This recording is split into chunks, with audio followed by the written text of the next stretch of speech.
me the power to never give up. You give me your power when it's more than enough.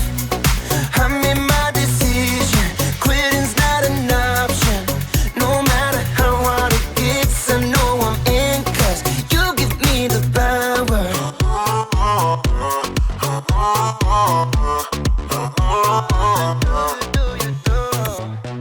I'm committed to your plan, so I'll follow all of my days. Every day you give me strength to follow after your way. 'Cause you give me the power to never give up. You give me your power when it's more than enough. I made my decision, quitting's not an option. No matter how hard it gets, I know I'm in, 'cause you give me the power. Yeah, you give me the power. Ooh, now moving backward. Ooh, I'm moving forward. 'Cause you give me the power to never give up. You give me your power and it's more than enough. I made my decision, quitting's not an option. No matter how hard it gets, I know I'm in, 'cause you give me the power. Yeah, God gives me the power. You give me the power.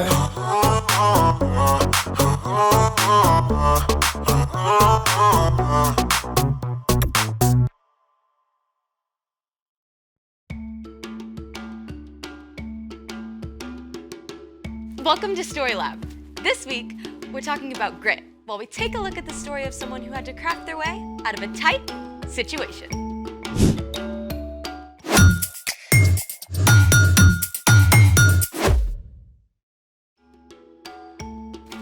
Hey, I'm Sebastian. And I'm Skylar. What does grit mean, Skylar? Grit is refusing to give up when life gets hard. I think I deserve a grit award. What for? Yesterday, my little cousin lost her tooth swimming at the Y. I spent half an hour diving for it. I found it for her. That's very gritty. It was at the bottom of the deep end. So weird. When we swim, our teeth float with us, but a tiny tooth by itself? Sinks. I think this calls for a float challenge. Let's try it. It's water. What should we test to see if it floats? I've opened up the chat for suggestions. Fluffy cookie wants us to try pumpkin. Do we have a pumpkin?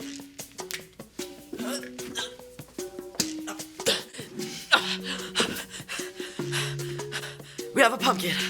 Sink or float? I say sink.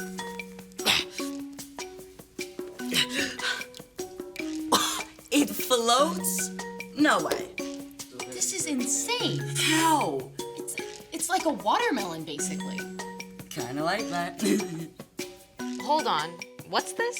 Wookiees are people too want us to use pop? Oh, soft drink. Diet or regular? Doesn't matter, both. Sink or float? If a ginormous pumpkin can float, I say the soda floats.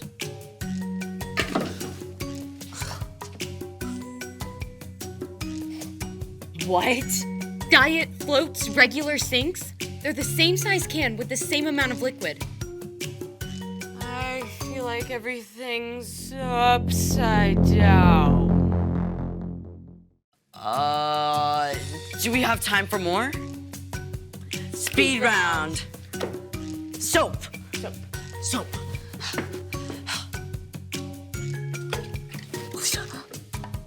Bowling ball.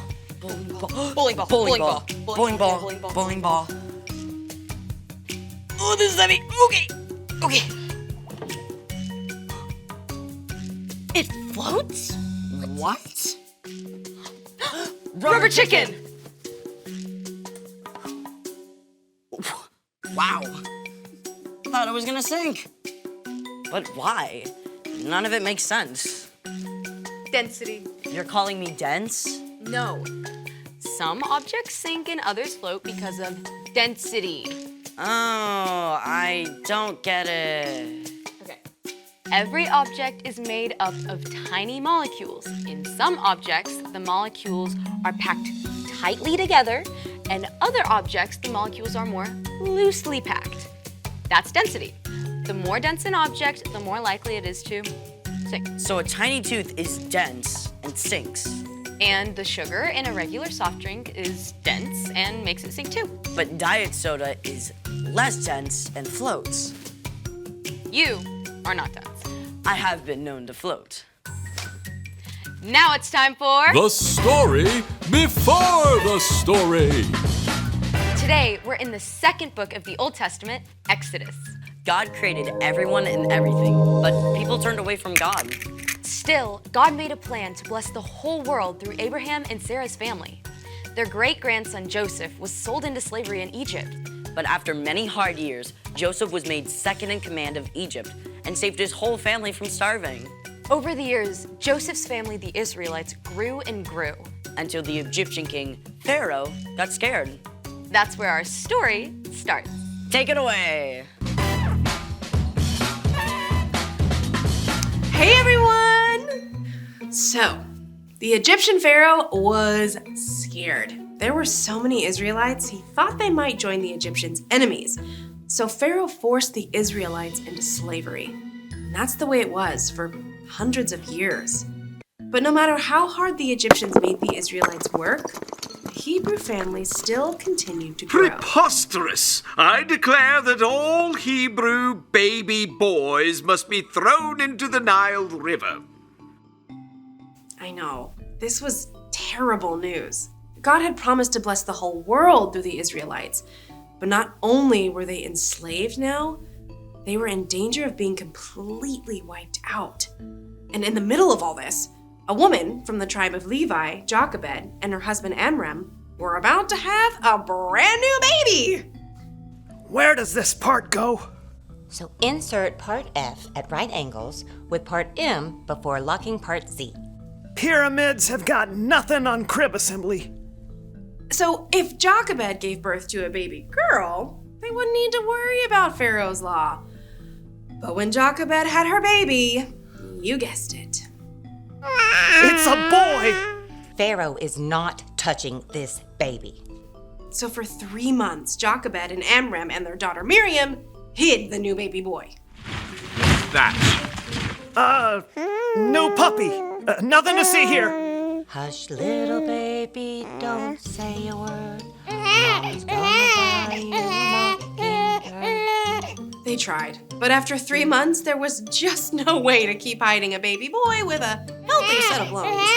Jochebed wove a basket out of tall grass and coated it with tar. Give him to me now.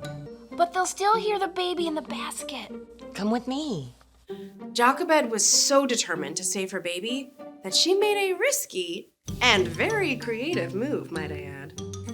Are we giving our baby a bath? Nope, we are giving him a chance. Now stay close by and make sure he's safe.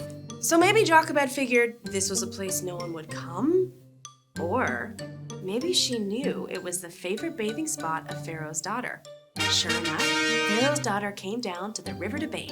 Bring me that basket at once. I mean, Miriam must have been terrified, right? But she stayed hidden and watched to see what might happen. Poor thing. This must be one of the Hebrew babies. Miriam gathered every ounce of courage she had and ran up to Pharaoh's daughter. Would you like me to get one of the Hebrew women to take care of him for you? Yes, that's a perfect idea. This was the best news! So Miriam ran home as fast as she could and told her mother everything that happened. Then together, they returned to the princess. Take this baby and feed him for me. I'll pay you. I promise.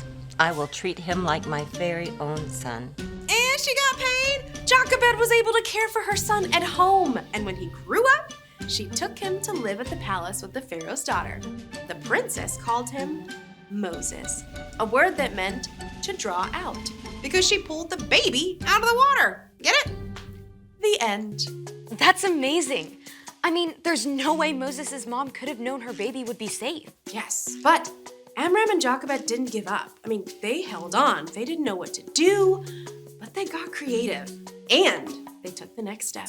So what's our part in the story? Well, things in our lives can feel really big and difficult too. Yeah, I got assigned to this group project at school, and I had no idea where to start. I just wanted to quit the whole thing. What happened? Well, I prayed about it and asked for help. And eventually everyone joined in, and it actually turned out okay. See? Yes! When you aren't sure what to do next, ask God for help. We can also think about how we can follow Jesus during difficult times. We can start by loving God and loving others. Whether it's a friendship in trouble or a fight with your parents, you can hold on. Stay with it. God will be with you, even when things get messy. I think you guys got it. I'll see you next time. Bye. Bye! So here's the thing. Hold on, even when you don't know what to do. That's how grit grows. Sink or float. Sink. Huh, it floats. Thanks for joining us in the Story Lab. We'll see you next time.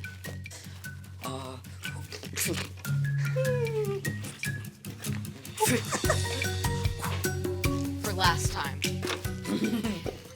Oh, it's sunk.